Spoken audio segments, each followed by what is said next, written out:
Hello everyone, आप सभी का अपने यूट्यूब चैनल स्टीच क्लासेस में स्वागत है। आज हम डिस्कस करेंगे नोट्स कैसे बनाते हैं। देखिए, नोट्स बनाने के लिए कुछ नहीं करना होता, आपने सिर्फ मेन पॉइंट्स या मेन हेडिंग लिखने होते हैं। अब मेन पॉइंट्स क्या हैं, आप पूरे पैसेज को एक बार पढ़ लें। पढ़ने के बाद आपको उसका टाइटल या उसका थीम पता चल जाएगा कि क्या है। वो लाइन्स जो उस मेन थीम के इर्द गिर्द, मेन टाइटल के इर्द गिर्द घूम रही हैं, वो सारे के सारे मेन हेडिंग है और उनको आप लिख दो, वो आपके नोट्स बन गए। कई बार हमें सब हेडिंग भी लिखने पड़ते हैं। सब हेडिंग क्या है? ये वो लाइंस जब वो पॉइंट्स होते हैं जो आपके मेन हेडिंग को डेवलप करने में सहायता करते हैं, जो आपके मेन हेडिंग से जुड़े होते हैं। कई बार हम सब हेडिंग लिखते हैं। सब हेडिंग क्या है? ये वो वाले पॉइंट्स हैं जो आपके सब हेडिंग को डेवलप करने में सहायता करते हैं, जो आपके सब हेडिंग से जुड़े होते हैं।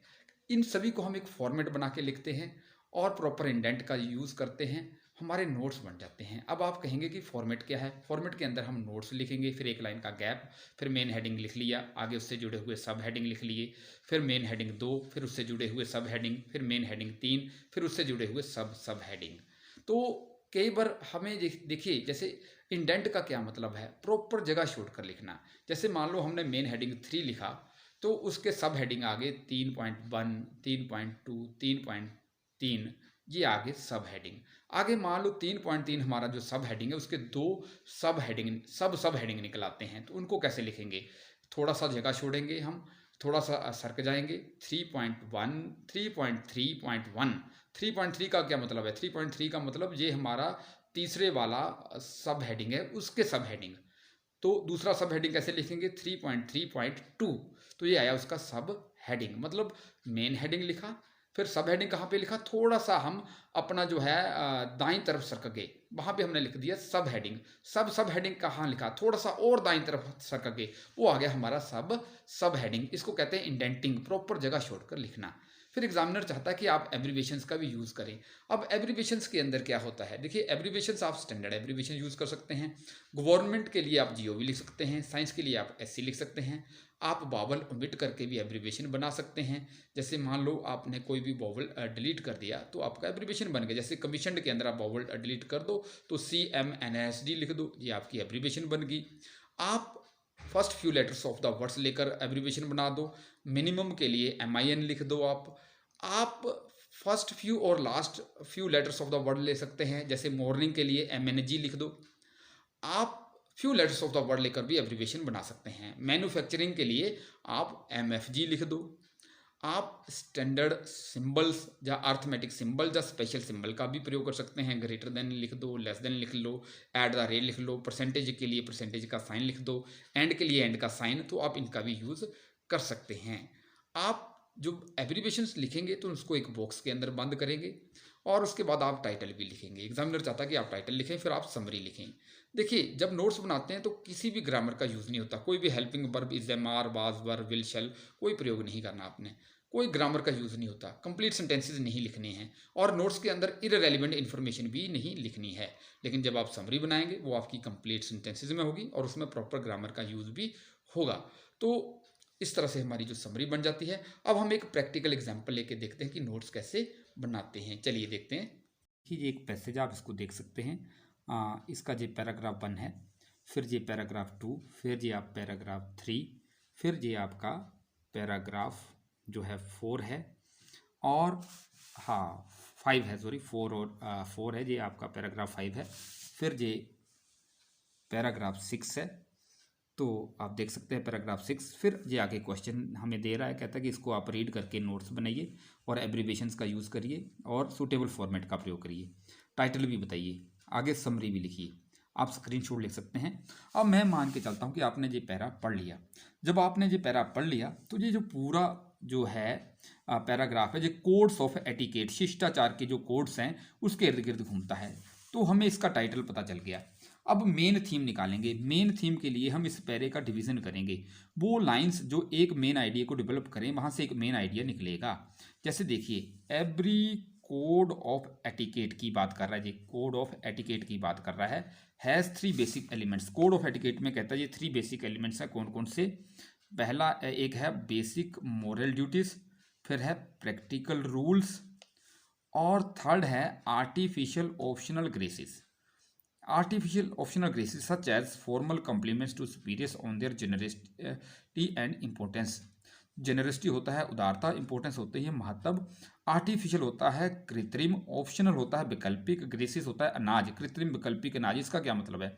सच एज फॉर्मल औपचारिक, कॉम्प्लीमेंट्स होता है कॉम्प्लीमेंट देना, जा औपचारिक किसी को जैसे विश करना, टू सुपीरियर्स अपने के सुपीरियर्स को, ऑन देयर जेनरसिटी एंड अपनी उदारता और इंपॉर्टेंस। मतलब क्या है? बहुत ज़्यादा रिफाइंड बिहेवियर, किसी को हम कहते हैं ना मक्खन लगाना, ये थर्ड वाला एटिकेट वो वाला है ये। मतलब मक्खन भी नहीं हम इसको कह सकते, उदारता मतलब बहुत ज़्यादा उदारता शो करना है, एक्सट्रीमली रिफाइंड बिहेवियर की बात कर रहा है। तो कोड्स ऑफ एटिकेट कितने प्रकार के हुए? Basic moral duties, practical rules, और थर्ड क्या आया? Refined behaviour. देखिए रिफाइंड बिहेवियर जहाँ भी कहीं भी लिखा जी एक्सट्रीमली रिफाइंड बिहेवियर जी ये वाला है। तो यहाँ पे एक्चुअली मैं आपको क्या बताने जा रहा हूँ, यहाँ पे देखिए ये हमारा 1 है, पैराग्राफ 1 से लेकर आप पैराग्राफ 4, हाँ जो पैराग्राफ 3, इसको आप हम एक डिवीज़न कर रहे हैं, इसका बताता हूँ क्यों। फिर कुछ पैराग्राफ 5 की कुछ लाइनें यहाँ से लेता हूँ मैं, such as how to enter a banquet room और how to use a sword and handkerchief for ceremonial purposes. देखिए यहाँ तक ये जो हमने पैराग्राफ 1 से लेकर यहाँ तक, यहाँ ये देखिए मार्क किया है ये, और प्लस ये जो हाउ टू एंटर भी आ जाएगा, हाउ टू एंटर से लेकर, हाँ how to enter a banquet room से लेकर हैंकरचीफ फॉर सेरेमोनियल पर्पसेस, ये पूरे का पूरा एक मेन आइडिया को रिफ्लेक्ट कर रहा है। मेन आइडिया क्या है? ये बता रहा है कोड्स ऑफ एटिकेट कितनी टाइप हैं, 3 एलिमेंट है उसके अंदर, कौन कौन से? फर्स्ट आया मेन हेडिंग क्या आया? Codes of etiquette. आगे इसका सब हेडिंग क्या बन जाएगा? Basic moral duties, practical rules, और थर्ड क्या आ जाएगा? Refined behaviour. आगे देखिए बेसिक मोरल ड्यूटीज की क्या एग्जांपल है? हाँ, in the first category consideration for the weak and respect for the old age is the example of moral duties.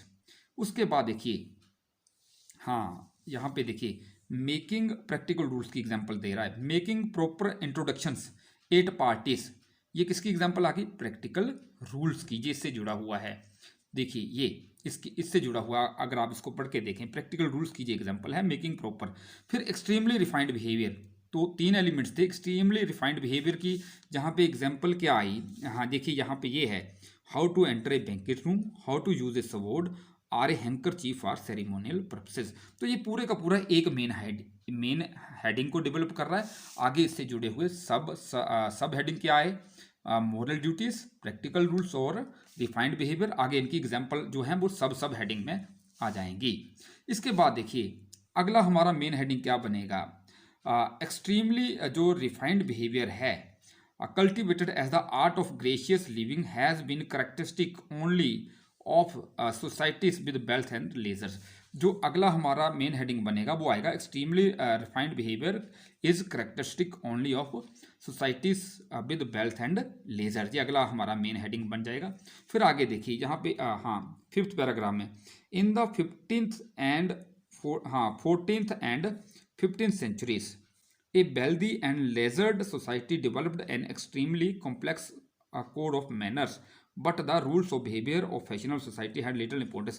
इसका क्या मतलब है? In the 14th and 15th a wealthy and leisured society developed a extremely complex code, मतलब 14वीं और 15वीं शताब्दी में जो है एक्सट्रीमली कॉम्प्लेक्स कोड हो गए मैनर्स के। तो इसका हम क्या मतलब निकल गया? Different forms in different periods of history. ये डिफरेंट फॉर्म्स थे किनके? कोड्स ऑफ मैनर्स के। तो यहाँ से देखिए एक हमारा एक मेन हेडिंग लग निकल रहा है, यहाँ से हम निकाल सकते हैं, यहाँ से ये पूरा ये एक मेन हेडिंग को डेवलप कर रहा है ये वाला। इसका कहने का क्या मतलब क्या है? डिफरेंट फॉर्म्स थी इन डिफरेंट पीरियड्स ऑफ हिस्ट्री। इसी तरह से देखिए एक लास्ट वाला, yet the essential basis of all good manners does not vary। हाँ ये क्या कह रहा है?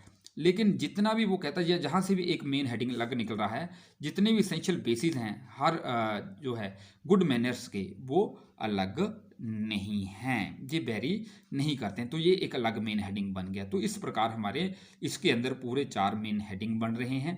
तो इनको देखिए हम कैसे लिख सकते हैं, आप देख सकते हैं इधर। तो हमारा जो हम लिखेंगे नोट्स, देखिए ये हमने लिखा है नोट्स लिखा है जहाँ पे आप देख सकते हैं। फिर हमने क्या किया, एक लाइन का जहाँ पे गैप दे दिया। फिर हमारा आया मेन हेडिंग। मेन हेडिंग क्या था? Every code of etiquette has 3 elements. देखिए जहाँ पे मैंने हैज़ नहीं लिखा, डैश लगाया, क्यों? क्योंकि जब हम नोट्स बनाएंगे तो कोई भी हम ग्रामर का यूज़ नहीं करेंगे। फिर हमने एक लाइन का गैप, फिर हमारा आया सब हेडिंग, क्या है? Basic moral rules. 3 एलिमेंट्स के अंदर अंदर क्या आया? Basic moral duties, basic moral duties. आगे फिर हमने क्या किया? देखिए जहाँ पे आया हमारा मेन हेडिंग 1, आगे हमने थोड़ी सी जहाँ एक लाइन का गैप, फिर हमने लिखा सब हेडिंग इसका 1.1 बेसिक मोरल ड्यूटीज़। इसकी क्या एग्जांपल थी? Consideration for weak and respect for the old age. तो देखिए ये हमारा मेन हेडिंग है, इसका सब हेडिंग क्या आया? Basic moral duties. इसकी एग्जांपल क्या थी? Consideration for weak and respect for old age. ये हमारा मेन हेडिंग, ये सब हेडिंग बेसिक मोरल ड्यूटीज़, और ये 1.1.1 ये क्या है? 1.1.1 मतलब ये वाला, ये क्या है हमारा? ये है सब हेडिंग। तो आगे देखिए बेसिक 3 एलिमेंट में क्या आ गया? Basic moral duty. दूसरा क्या था? Practical rule 1.2 PRAC। ये क्या हमने एब्रीवेशंस का यूज़ कर दिया? प्रैक्टिकल PRAC, ये एब्रीवेशन यूज़ कर दी हमने first few letters of the word, practical rules. तो ये आया हमारा सब हेडिंग, किसका? इसका, मेन हेडिंग का। आगे इसका प्रैक्टिकल रूल की एग्जांपल क्या थी? Making proper INTS 8 parties. इसका क्या मतलब? ये है इंट्रोडक्शंस। ये इंट्रोडक्शन के लिए एब्रीवेशन का प्रयोग कर दिया हमने, introductions, few letters of the word, making proper introduction 8 parties. तो ये हमारा देखिए मेन हेडिंग, इसका सब हेडिंग प्रैक्टिकल रूल आ गया। आगे इसका सब हेडिंग क्या आया? मेकिंग प्रॉपर, ये INTC क्या है? INTS क्या है? एब्रीवेशन है, मेकिंग प्रॉपर इंट्रोडक्शंस 8 पार्टीज। आगे 3 एलिमेंट्स के अंदर देखिए बेसिक मोरल ड्यूटी आ गया, प्रैक्टिकल रूल्स, और थर्ड क्या था? Refined behaviour. तो रिफाइंड बिहेवियर की क्या एग्जांपल थी? जितनी भी रिफाइंड बिहेवियर की एग्जांपल थी उनको आप सब हेडिंग में लिखेंगे। जैसे ये मेन हेडिंग, उसका तीसरा सब हेडिंग क्या आया? Refined behaviour. पहला था बेसिक मोरल ड्यूटी, दूसरा सब हेडिंग था प्रैक्टिकल रूल्स, तीसरा सब हेडिंग था रिफाइंड बिहेवियर। आगे इनकी जो एग्जांपल हैं उनको आप हम लिख देंगे सब हेडिंग में। जैसे how to enter a banquet room. देखिए इसको कैसे लिखा है? ये 1.3 का पहला जो है सब हेडिंग है, तो 1.3.1, फिर 1.3.2, 1.3.3, जैसे how to use a sword, how to use a hanky. आगे देखिए एक हमारा मेन हेडिंग निकला था एक्सट्रीमली रिफाइंड बिहेवियर। क्या है? Characteristic only of societies of wealth and leisure. फिर हमने पढ़ा था different forums in different periods of history. 14th और 15th सेंचुरी की बात कर रहा था वो पैसेज में, कि वो कम्प्लेक्स फॉर्म में चले गए। तो इसका क्या मतलब? डिफरेंट फॉरम्स, ये DIF क्या है? ये एब्रीवेशन हमने यूज़ की है, DIF, जहाँ भी DIF एब्रीवेशंस का यूज़ है, ये forums in different periods of history. फिर लास्ट में हमने पढ़ा था essential basis of all good manners. हाँ, डज नॉट वेरी, डज नहीं लिखा है, अब जहाँ पे देखिए हमने कोई ग्रामर का यूज़ नहीं किया है। तो इस प्रकार से हमारे इसके 4 मेन हेडिंग बने। फिर हमने लिख दिया इसका टाइटल, लेकिन टाइटल लिखने से पहले हम इसकी लिखेंगे एब्रीवेशंस। एब्रीवेशंस क्या थी? देखिए ये एब्रीवेशन यूज्ड ऐसे लिखेंगे। फिर एंड हमने एब्रीवेशन यूज़ किया हुआ, तो उसको एंड लिखेंगे, AND एंड। तो practical PRAC practical, INTS introductions, EXTR extremely, ये एब्रीवेशंस है, DIF डिफरेंट। 4 या 5 आप एब्रीवेशन यूज़ करेंगे। फिर उसके बाद हम इसका टाइटल लिख देंगे। टाइटल क्या था? कोड्स ऑफ एटिकेट, आप देख सकते हैं।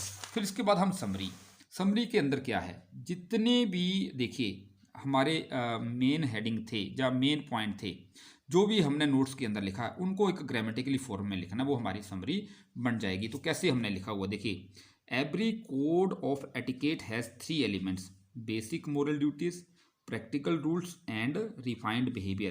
Consideration for the weak and respect for an old age are examples of basic moral duties. Making proper introductions at parties is a form of practical rules. How to use a handkerchief is an example of extremely refined behavior. Extremely refined behavior has been a characteristic only of societies of wealth and leisure.